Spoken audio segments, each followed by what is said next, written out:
no one, well, I would say this. I didn't expect the San Antonio Spurs to be here. They are the biggest surprise in the NBA. They are legit title contenders.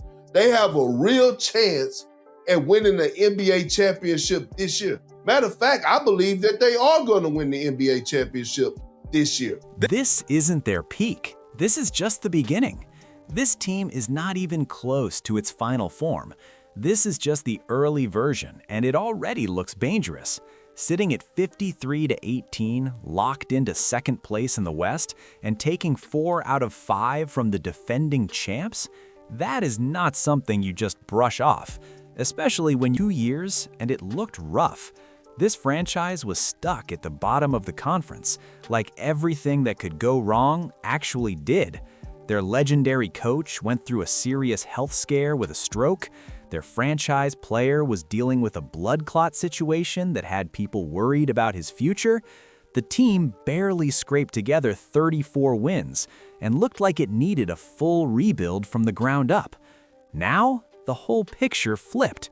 Somehow, they became the one squad that makes the Oklahoma City Thunder slow down and really think before stepping on the floor.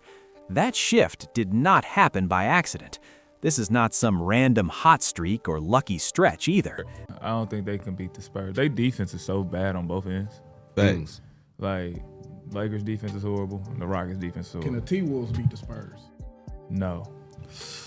Yeah, I don't see that either. This is exactly what the rest of the NBA secretly feared.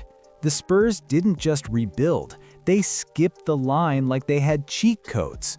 But to understand this crazy comeback, you have to look at the absolute nightmare they survived. Let's rewind to November 2nd, 2024. Just hours before playing Minnesota, assistant coach Mitch Johnson gets a terrifying phone call. Legendary coach Greg Popovich, the man with 5 rings, 1,500 wins, and 29 seasons, suffered a stroke. Just like that, he was out.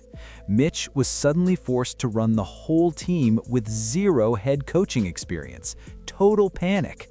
But somehow, things got even worse. Right after the All-Star break, disaster strikes again. Victor Wembanyama gets diagnosed with a serious blood clot. His season? Over. Instantly. The whole team was built around him, and now it was paused. That deadly new duo of Wemby and De'Aaron Fox, they only played 5 games together. 5! Fox forced a trade from Sacramento to win a ring, but walked into a total mess. With everything falling apart, Fox finally gave up. He decided to get surgery on his dislocated pinky and ended his season too. The Spurs finished with a terrible 34-48 record, sitting 13th in the West. The haters were so loud. They said Wemby wasn't built to lead. They said Fox made a huge mistake leaving the Kings. They said the Spurs were finished. But while everyone was talking trash, Wemby completely vanished. No interviews, no social media. Where did he go? China. He went to a Shaolin temple and spent 10 days training with real Buddhist monks. He literally learned martial arts to build his mind and body. When he finally came back, he was a total beast. He was stronger, he held his ground in the paint, and those small rookie mistakes were gone. He was a brand new player.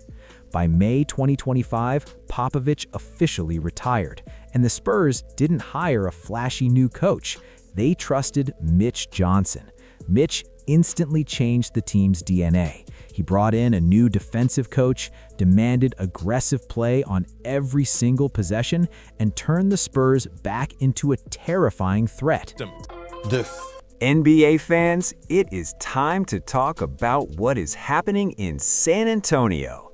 The Spurs are playing like animals right now. Hard defense, super clean switches, big hits. The bosses said do not worry about getting fouls. Play hard, play strong, force mistakes. This did not happen by accident, folks. It started back in February 2025.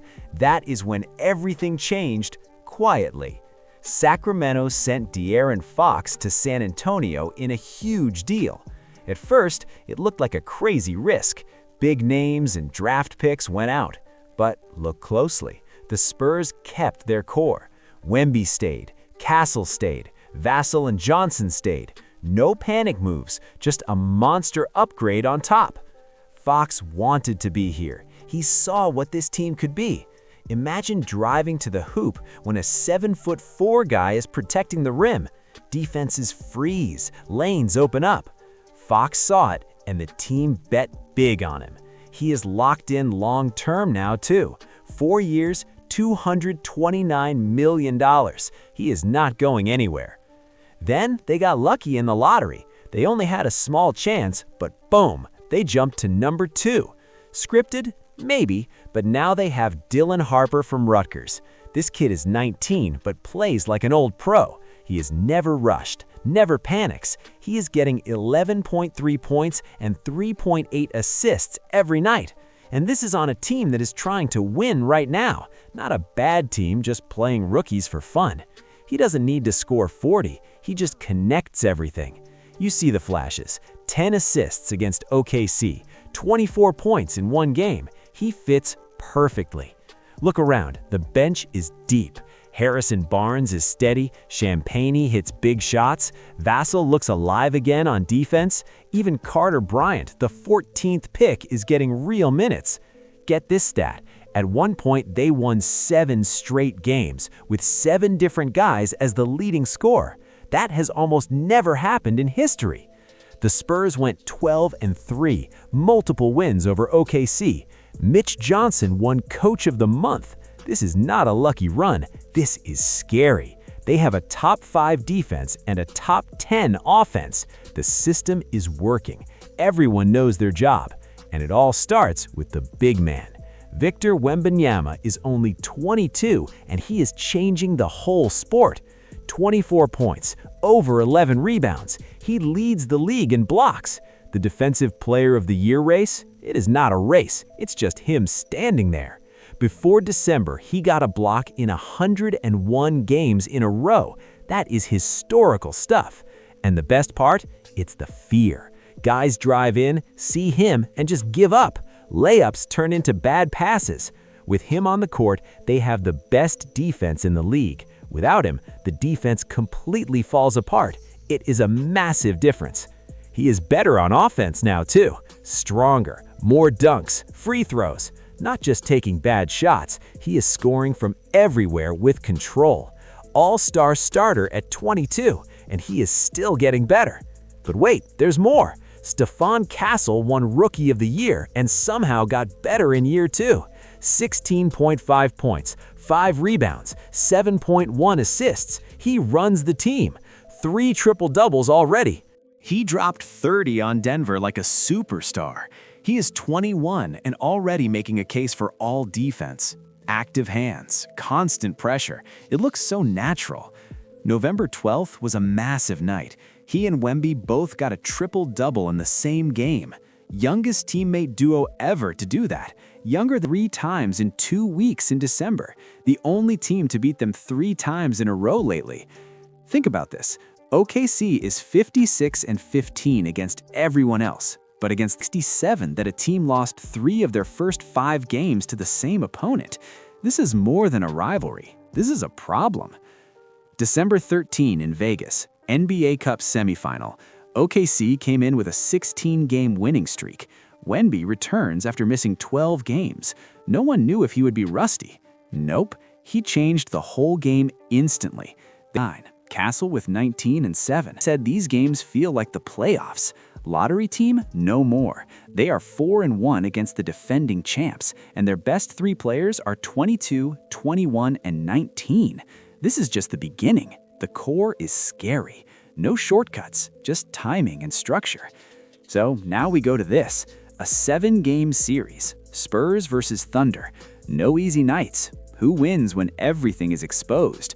I want to know what you think. Seriously, drop your pick in the comments. Explain why. This is a wild matchup. Hit that like button, share this video, subscribe for more.